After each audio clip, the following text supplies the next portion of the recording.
prensa Cono Sur. Hola, ¿qué tal? Un gusto saludarlos desde el Centro Internacional de Noticias de NTN 24 en el Cono Sur. Soy Angie Gutiérrez. Bienvenidos. Una nueva turbulencia política en Chile, en esta oportunidad por las declaraciones del ministro de Agricultura Esteban Valenzuela en una entrevista en un medio de circulación nacional. El ministro le dice a los alcaldes locales de las zonas rurales que están sufriendo por la ola de violencia que se vive en el país, abro comillas, dejémonos de llorar. Esto como respuesta a la solicitud que están haciendo las autoridades locales al gobierno nacional para una mayor inversión en todos los temas de seguridad. Pero escuchemos al ministro Valenzuela. Hay una red de caminos secundarios en todas las regiones de alta ruralidad, que es muy importante. Aquí dejémonos de llorar, ¿no? Los municipios tienen más plata porque con el royalty minero le metimos plata también a los municipios rurales.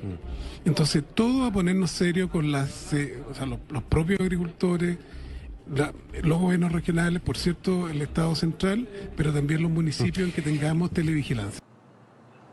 Desde sectores de oposición le exigen al secretario de Estado que dé disculpas públicas y que además renuncie. Por su parte, desde el gobierno del presidente Gabriel Boric también rechazan las declaraciones del ministro. Escuchemos al gobierno. Efectivamente no fue la mejor frase. En estas materias hay que ser muy empáticos con los distintos actores involucrados y sabemos que es un área de especial preocupación de los chilenos y chilenas y donde como gobierno hemos constantemente lamentado cada uno de estos acontecimientos, pero también actuado con energía para encontrar a los responsables, para determinar responsabilidades y para mejorar nuestro sistema y nuestra infraestructura. Y en esa línea es en la que seguimos trabajando.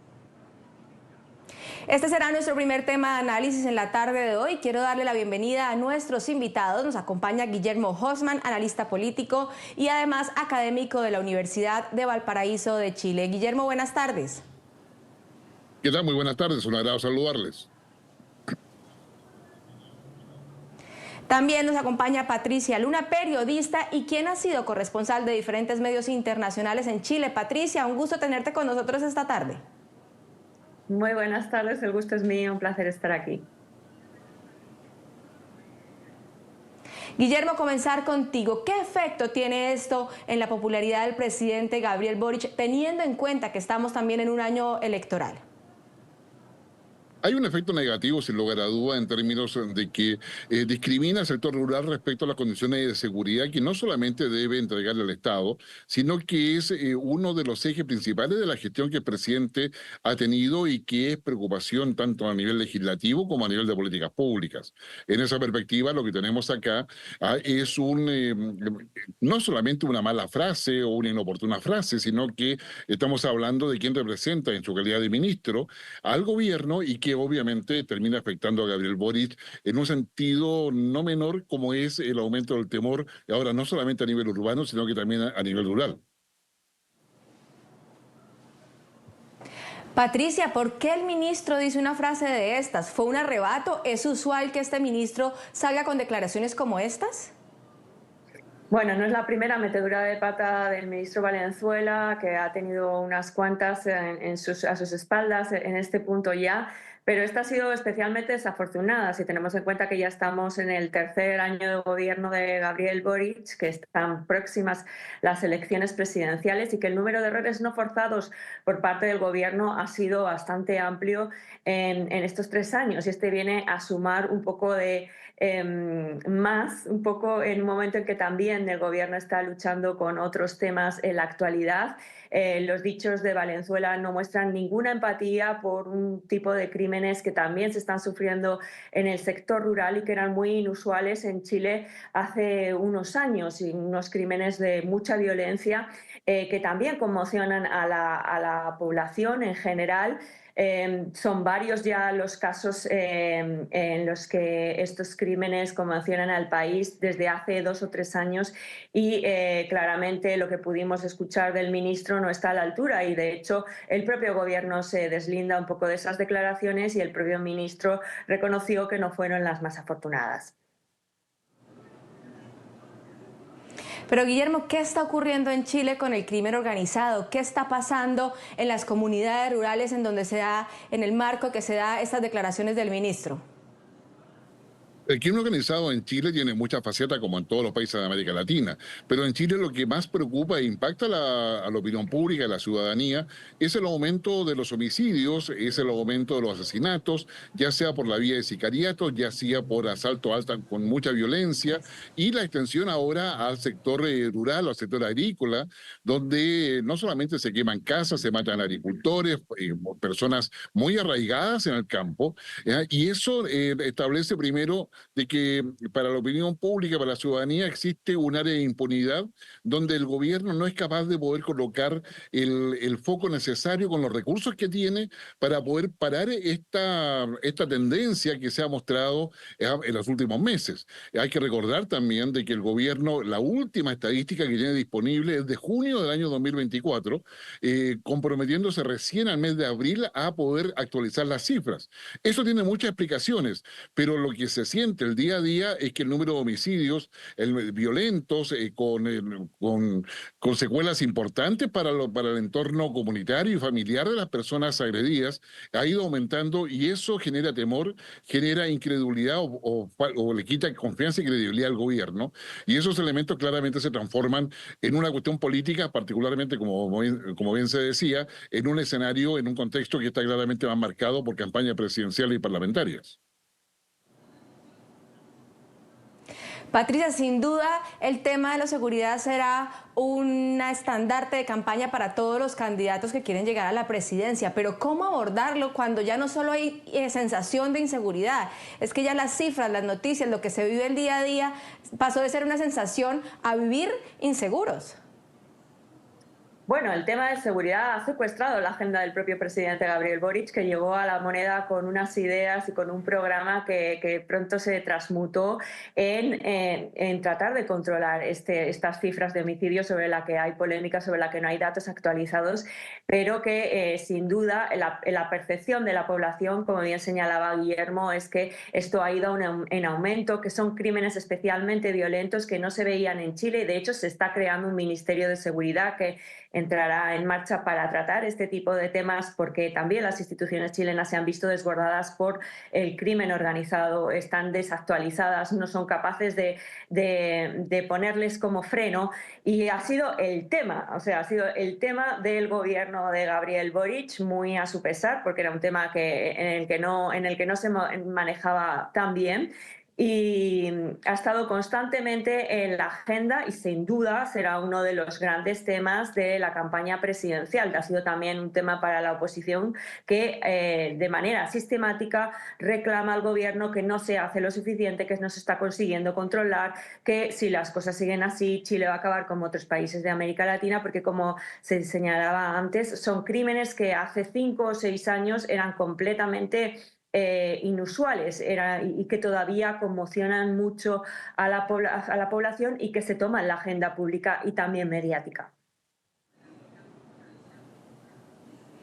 Guillermo, Nayib Bukele es uno de los presidentes más populares de América Latina y en Chile goza de buena popularidad. Pero este tema de la inseguridad va a hacer que los chilenos este año en noviembre elijan a un candidato con las mismas características de Bukele. Yo diría más que con las mismas características, con una persona que demuestre, primero, voluntad política para poder hacer cambios, segundo, una capacidad de poder implementarlos, y tercero, de que eso sea eficiente. Y dentro de eso, quienes más están con ese perfil son los candidatos de derecha, más que de la izquierda, a pesar de que hay muy pocos todavía, en términos de poder replicar los ejemplos de Bukele en torno a cárceles que efectivamente permitan el cumplimiento efectivo de las penas, ya sea durante el proceso de formalización de los delincuentes y particularmente para cumplir las penas que sean dictadas por los tribunales.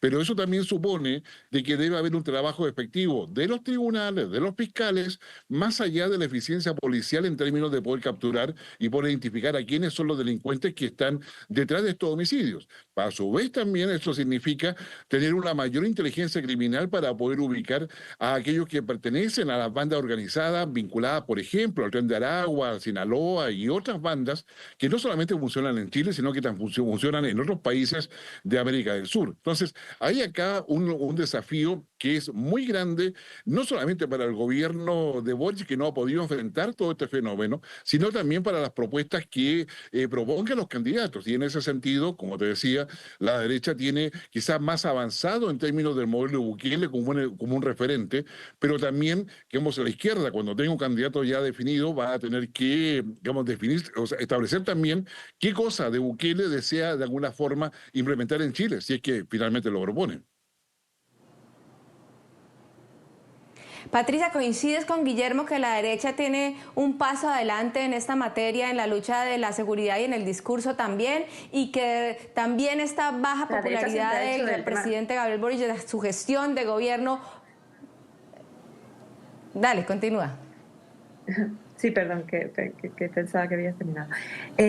Sí, estoy de acuerdo en que el tema de la seguridad siempre ha estado mucho más en la agenda de la derecha, viene desde hace ya varios años y durante esta legislatura ha sido una constante y estoy segura de que, bueno, está en las campañas que llamemos de los candidatos de derecha que están mucho más definidos, como señala Guillermo, es un tema que aparece de forma recurrente y también, como se abren todos estos flancos que el gobierno no sabe atajar de una manera más concreta, la derecha y la oposición está aprovechando un poco esos vacíos o esos espacios en los que a veces el gobierno no actúa de la forma en la que quizá esperaría la ciudadanía.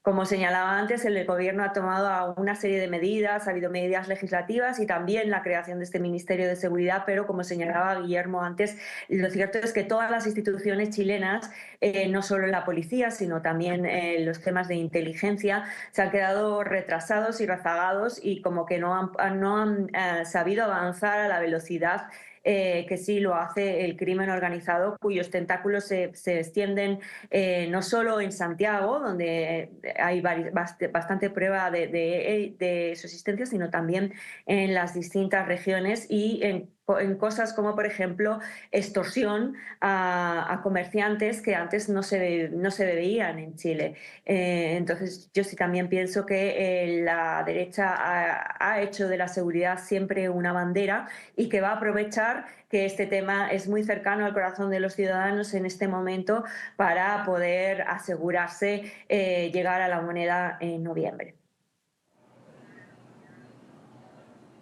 Guillermo, lo ha hecho todo el gobierno del presidente Gabriel Boric en materia de seguridad. ¿Qué podría hacer, qué medidas podría hacer en este tiempo que le queda de gobierno? Yo la verdad creo que muy poco puede hacer. El presidente Boric presentó hace un año pasado o antepasado una estrategia de seguridad donde había una agenda prioritaria que se había concordado con la oposición, que tenía más de 14 ítems y de los cuales la gran mayoría requería una acción legislativa y en la cual solamente ha podido avanzar en la creación del Ministerio de Seguridad, no con pocas dificultades, y quedan afuera todo lo que es las reglas, digamos, del uso de la fuerza, en el caso que sean necesarias las Fuerzas Armadas, queda fuera todo lo que es las modificaciones a lo que es el servicio de inteligencia, quedan fuera otra modificación en términos de las penas para determinado tipo de delitos, la modificación al Código Penal para poder tipificar adecuadamente los delitos que hoy día se encuentran, como los portonazos, que es el hecho de que llegue un vehículo cuando tú estás entrando a tu casa en el auto y bajen 4, 5, 6 personas armadas, te saquen del auto y se roben tu vehículo, por ejemplo. Son delitos que están inadecuadamente tipificados y toda esa agenda ha quedado un poco retrasada, es decir, las promesas que ha hecho el presidente Boric para poder elevar los estándares de seguridad y las condiciones de seguridad que ofrece el gobierno se han visto obstaculizadas tanto en el Congreso por la forma en que se proponen como por el hecho de que la oposición también hace lo propio con respecto al gobierno. Y en esa perspectiva el mayor damnificado termina siendo la población o la ciudadanía. Y ahí tenemos sin lugar a dudas un problema, porque si un gobierno no tiene capacidad de negociación o mayoría en el Congreso, claramente poco se puede avanzar en seguridad. Y lo que le pasa a este gobierno probablemente le vuelva a pasar al siguiente, independiente de quien gane la elección presidencial de noviembre. Patricia, ¿por qué le ha sido tan fácil al crimen organizado, a la delincuencia, a la violencia avanzar tan rápido en Chile? ¿Está llegando a espacios donde el Estado no tiene presencia? Sí, yo diría que sí, que hay muchos espacios abandonados por el Estado, donde el Estado no llega, en poblaciones o sectores más marginales, donde a lo mejor la tasa, por ejemplo, de niños escolarizados descendió. Había muchos se hicieron alarmas porque hubo mucho abandono escolar y también se temía que, por ejemplo, en ese tipo de poblaciones más marginales o sectores donde no llega el Estado, el crimen organizado, que sí que está presente, que sí que ofrece pues a ese tipo de población más vulnerable una serie de opciones en un momento, en una sociedad también donde el materialismo está muy presente, donde también de alguna forma ensalza mucho todo lo que tiene que ver con el dinero, con un dinero fácil. Ha ido avanzando y ha ido avanzando también en sectores, en las regiones, en sectores agrarios, como estábamos hablando, que también son lugares donde el Estado siempre no llega. Tenemos que tener en cuenta que Chile es un país muy largo, muy estrecho y geográficamente también hay un tema espacial, de que el Estado no siempre puede estar presente de la misma manera y todos esos espacios han sido aprovechados por crimen organizado, también en un momento en el que de manera global las redes de narcotráfico cambian sus circuitos a partir de la pandemia y empiezan a pasar por Sudamérica para llegar a Europa en una nueva forma de llegar al continente europeo. Y todo eso ha hecho que en Chile este tipo de crimen organizado, que hace 5, 6, 7, 10 años era mucho menos presente, se haya manifestado de forma más presente en la vida cotidiana de los chilenos, con algunos acontecimientos que antes no se veían, como pueden ser, por ejemplo, balaceras en centros comerciales, un montón de delitos muy violentos a los que los chilenos no estaban acostumbrados, y pensamos que hace, no sé, 5, 10, 6, 7, 8, 9, 10 años uno podía caminar tranquilamente por la principal avenida de Santiago, la Alameda, por la noche de madrugada, y ahora eso no es posible, y hay muchas otras cosas que hacen que los chilenos se queden en sus casas o que pongan rejas o que la percepción de inseguridad se incremente y la gente deje de salir por temor a que le pueda pasar algo. Guillermo, esta semana se aprobó el proyecto de ley sobre seguridad municipal. ¿Esta es una medida efectiva que va a alivianar un poco la situación? ¿Va a ser significativa o sigue quedando corta? Sigue quedando corta definitivamente. El tema de si se requieren o no guardias es una seguridad municipal con determinado tipo de atribuciones, es un tema que ha estado en debate hace muchos años en Chile, pero que por sí solo, si las municipalidades no tienen los recursos, la justicia a nivel local no se preocupa de los temas que efectivamente generan condiciones de habitabilidad y de comunidad en todo ese territorio, difícilmente va a ser una situación que vaya a responder a las demandas de seguridad. ¿Por qué? Porque las guardias municipales o la policía municipal, si es que finalmente se aprueba en el Congreso, digamos, están preocupados más bien de las incivilidades, están más bien preocupados del hecho de que los ciudadanos de la determinada comuna se comporten bien, disminuir la violencia intrafamiliar, es decir, asumir todos aquellos casos donde no se requiere un procedimiento penal. En ese sentido, lo que decía Patricia es cierto, es decir, cuando tú en un país, en una capital, como en este caso de Chile, Santiago de Chile, todos los locales cierran a las 11 horas porque nadie está seguro de poder, a las 11 de la noche me refiero, nadie está seguro de poder circular después de esa hora. Evidentemente, la policía municipal o la seguridad municipal es totalmente insuficiente.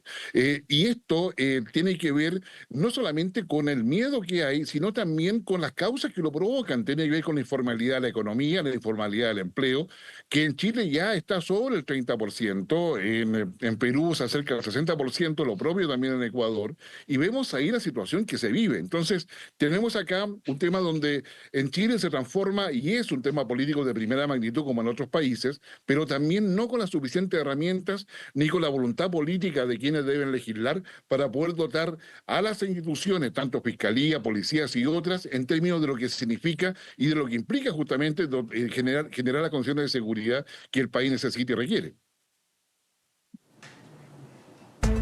Claro, seguiremos muy atentos a lo que ocurra con esta problemática de seguridad en Chile. Vamos a hacer la primera pausa de Club de Prensa Conosur, ya volvemos.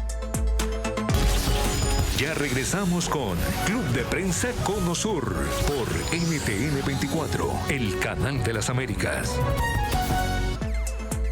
En Chile, 1 de cada 5 nacimientos es de madre extranjera, la mayoría de ellas venezolanas. Situación que abre una serie de interrogantes, como por ejemplo, ¿cambiarán en 20 años más los hábitos de la población chilena? ¿Productos como la arepa se tomarán las mesas de los hogares en el país sudamericano? Este será nuestro siguiente tema de análisis en la tarde de hoy y quiero comenzar preguntándote, Guillermo, ¿cómo se pueden leer estas cifras? ¿Están cambiando los hábitos de los chilenos con la migración que ha llegado al país? Poco a poco la migración que ha llegado particularmente a los países de América Latina, Venezuela, Colombia, Haití también, que son los principales acá en Chile, han ido, digamos, mermando o han ido penetrando en la capa cultural más básica urbana de nuestro país. Y así como la arepa y muchas otras preparaciones como que son típicas de cada uno de los países, se han ido instalando primero en las calles, luego en los restaurantes, luego empiezan a ser parte ya de lo cotidiano en la juventud particularmente, y esos elementos son propios de procesos migratorios que no solamente lo ha vivido Chile, sino que lo ha vivido los países también desarrollados, veamos la realidad de Reino Unido, de Francia, mismo Estados Unidos. Sin embargo, esas tendencias gastronómicas, culturales, por llamarle de alguna forma, no logran cambiar la esencia del país. ¿Cuándo se produce eso realmente? Cuando el reemplazo de los habitantes del país tiene una fuerte ascendencia extranjera y se pierden las raíces genéticas que definen a cada una de las naciones. En esa perspectiva, Chile tiene un riesgo a mediano plazo, estamos hablando de los próximos 40, 50 años, y lamentablemente la tasa de natalidad no ayuda a pensar de que eso no vaya a suceder. Patricia, en tu tiempo en Chile, ¿cómo viste esa migración? ¿Cuáles han sido esos principales cambios? ¿Qué tan grande ha sido? ¿Cómo ha cambiado los hábitos y la cultura de los chilenos o aún no hemos visto esos cambios? Bueno, yo viví 10 años y medio en Chile y la verdad que el cambio fue gigantesco. Cuando yo llegué apenas existía una inmigración, pero era pequeñita.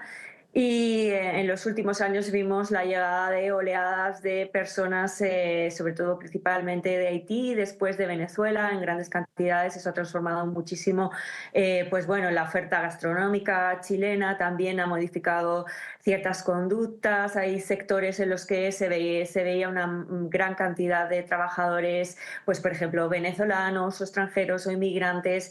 Y bueno, afecta especialmente, como se señala, a la tasa de natalidad, teniendo en cuenta que, según datos del Instituto Nacional de Estadística, en 2023 se registró la tasa más baja de natalidad de la historia de todo el país, 1,16 por debajo de la tasa de reemplazo de la población. Y esto teniendo en cuenta el aporte de las madres migrantes, digamos, sino que sería de Chile que en el plazo de 20 años descendió un 53%, ¿no? Esa natalidad, a medida que también las mujeres chilenas deciden ser madres más tarde, como se ve, por ejemplo, en otros países también en Europa. Yo vi una transformación muy gigante en un país que había estado tradicionalmente aislado por la frontera natural que impone la cordillera y también porque políticamente durante muchos años Chile estaba aislado y no había ese intercambio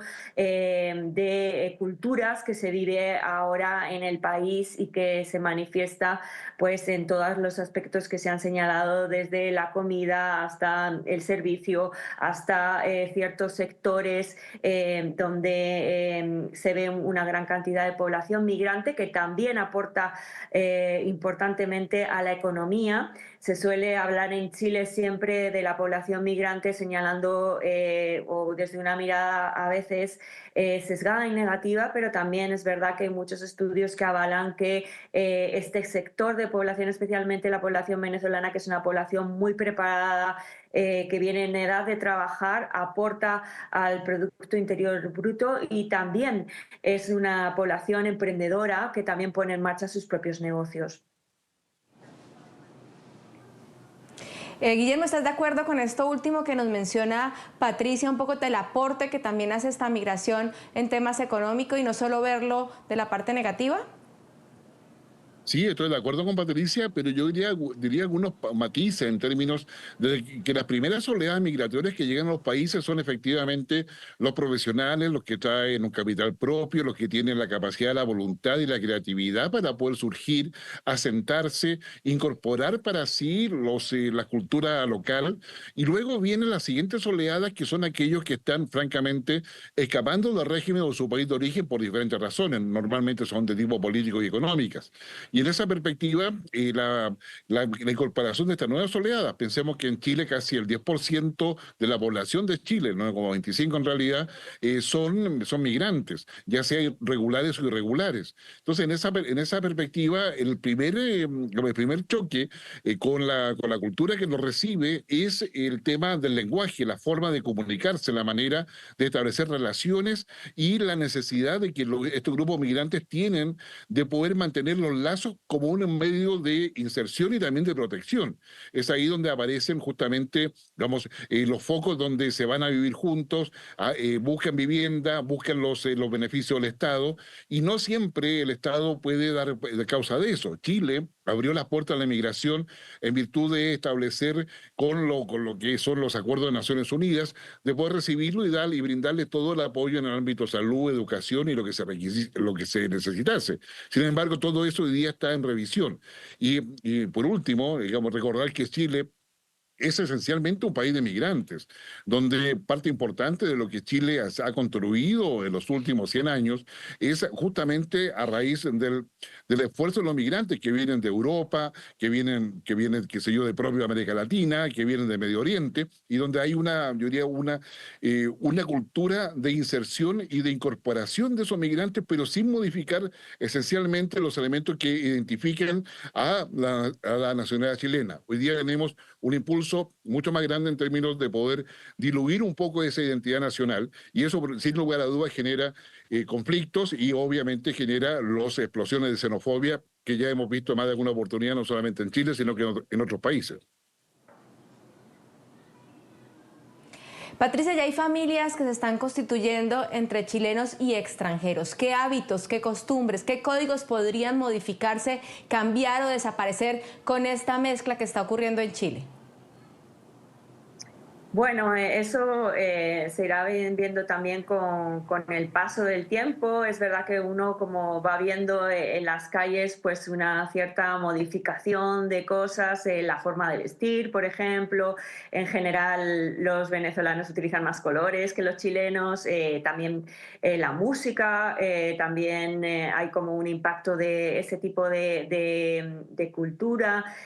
También cuando llegó la población haitiana pues también tiene una serie de características que van un poco modificando la tradición chilena, pero también muchos de ellos adoptan pues costumbres chilenas, por ejemplo, en las fiestas patrias en Chile que se celebran en septiembre, pues yo he visto gente venezolana bailando la cueca, celebrando también. Creo que hay una mezcla de las dos culturas, que es lo bonito de estos procesos, que como señalabais no solo se dan en Chile, también se dan en muchos otros lugares del mundo. Y creo que la adopción es de doble sentido, ¿no? Yo también he visto pues a venezolanos muy contentos de comer comida chilena o de celebrar tradiciones chilenas o adoptarlas o enseñárselas a sus hijos, pero evidentemente cuando es una población tan grande que llega en un espacio de tiempo corto, también influye en la cotidianidad, ¿no? En esa mezcla de repente traer sus propios aportes. En la mayoría de los casos, si bien ha habido oleadas, es verdad que muchos de los venezolanos son profesionales, son personas que vienen con un nivel educativo, que se expresan muy bien, que tienen capacidad de comunicación, que son muy buenos, por ejemplo, en todo lo que tiene que ver con servicios en un área en el que los chilenos no eran tan buenos, que también fuerza un poco a la población chilena pues a mejorar en ese sentido, ¿no? en ciertas áreas. Yo creo que es una mezcla de ambos, en ambos sentidos, ¿no? Que tanto la cultura venezolana o haitiana o de las personas colombianas que llega impacta en Chile, y también ellos adoptan costumbres chilenas y las revisitan, digamos. Vamos a hacer una nueva pausa en Club de Prensa Conosur. Al volver, filtraciones de investigaciones en Chile tienen en la cuerda floja a la Fiscalía Nacional. Ya regresamos.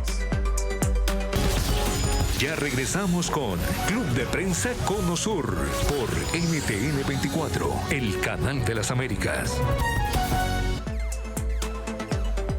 Filtraciones de investigaciones en Chile ponen en la cuerda floja al fiscal nacional Ángel Valencia. Algunos parlamentarios han exigido la renuncia del jefe del Ministerio Público luego de que se conocieran una serie de chats entre la diputada Carol Cariola del Partido Comunista y la exalcaldesa de Santiago, Iracy Hasler, también militante de esta colectividad política. Conversaciones en donde cuestionaban al gobierno del presidente Gabriel Boric y su gestión, gobierno del cual ellas también hacen parte. Este será nuestro siguiente tema de análisis. Guillermo, comenzar contigo. ¿Cuál es el contexto de este caso y por qué se termina señalando a la Fiscalía en la filtración de estas conversaciones?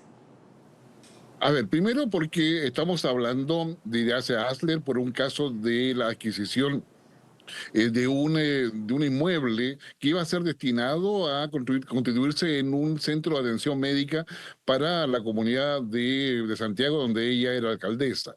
Segundo, es que ese inmueble terminó siendo en una sobretasación por varios millones de pesos.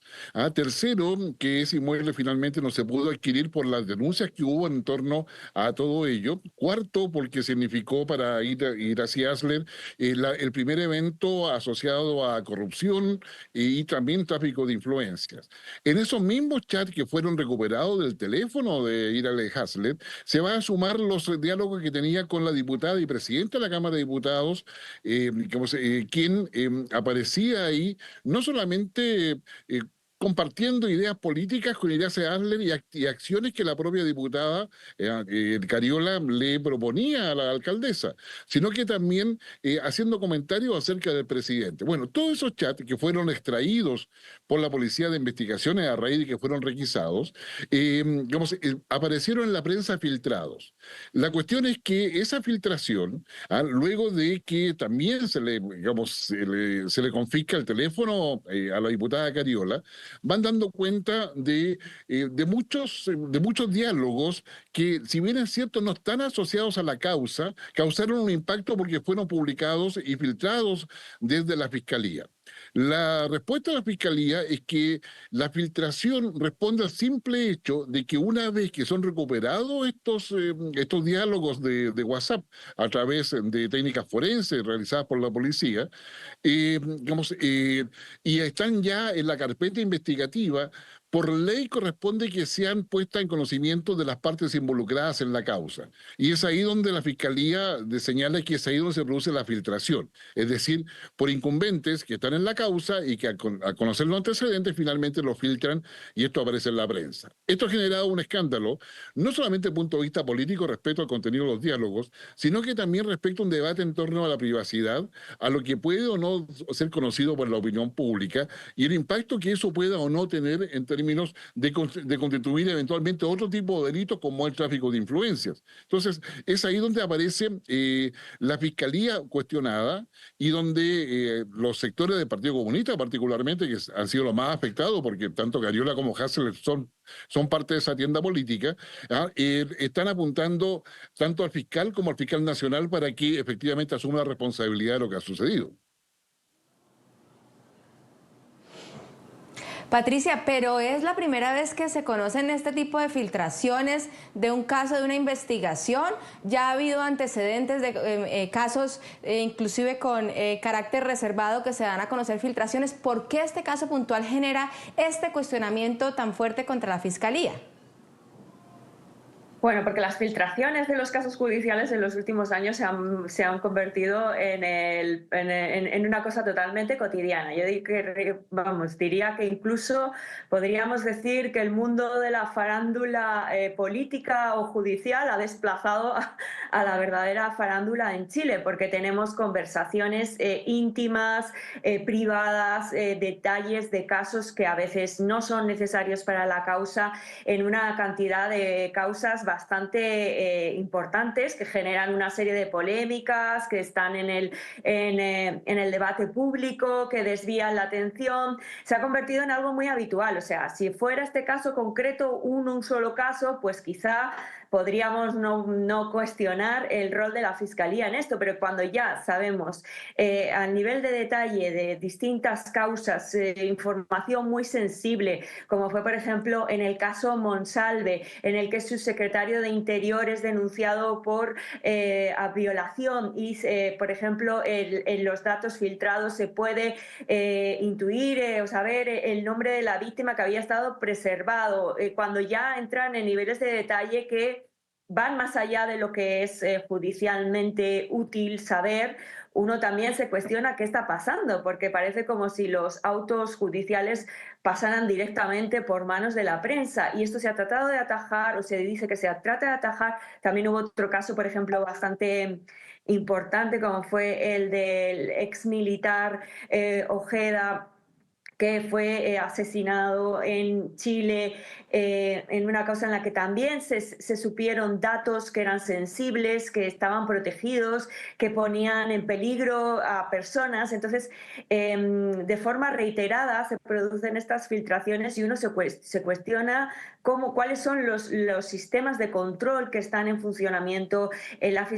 Fiscalía o en el Poder Judicial, para que una cosa es el derecho que todos tenemos a conocer lo que está pasando, como pasa en los juicios, que en muchos de estos juicios a veces son audiencias públicas, se puede saber, se puede tener acceso a esa información, pero incluso en casos en los que se ha establecido audiencias privadas, se han llegado a filtrar datos sensibles. Entonces estamos en un momento en el que cualquier cosa que pase por el Poder Judicial se va a saber con un nivel de detalle como el que estamos sabiendo ahora entre las conversaciones privadas, lo que Iracy Hasler opina sobre este miembro del gobierno o otro miembro del gobierno, que realmente no es algo que digamos, nos incumba más allá de la curiosidad, ¿no? Entonces creo que ese es el tema, que en los últimos meses los casos judiciales han dado mucha comidilla para comentar en el tema cotidiano de mira lo que dijo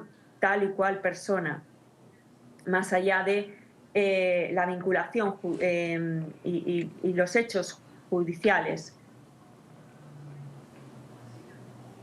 Claro, es un tema al que le seguiremos haciendo seguimiento acá en Club de Prensa Conosur. Vamos a hacer una nueva pausa, ya regresamos. Ya regresamos con Club de Prensa Conosur por NTN 24, el canal de las Américas. Se nos acaba el tiempo en Club de Prensa Conosur, sin duda con temas relevantes de lo que está ocurriendo en Chile en este año electoral, en donde se definirá al próximo presidente de todos los chilenos. Quiero agradecer a nuestros invitados de la tarde de hoy. Nos acompañó Guillermo Holtzman, académico de la Universidad de Valparaíso. Guillermo, muchas gracias por tu tiempo. No, gracias a usted y feliz de compartir con Patricia y con todos los seguidores de tu programa. También estuvo con nosotros Patricia Luna, periodista y quien también fue corresponsal de varios medios internacionales acá en Chile. Patricia, un gusto contar con tu completo análisis de lo que ocurre en Chile. El gusto también para mí, también compartir este espacio con Guillermo y con todos ustedes. Muchas gracias. A ustedes, gracias por estar con nosotros conectados en Club de Prensa Conosur. Que tengan buen fin de semana.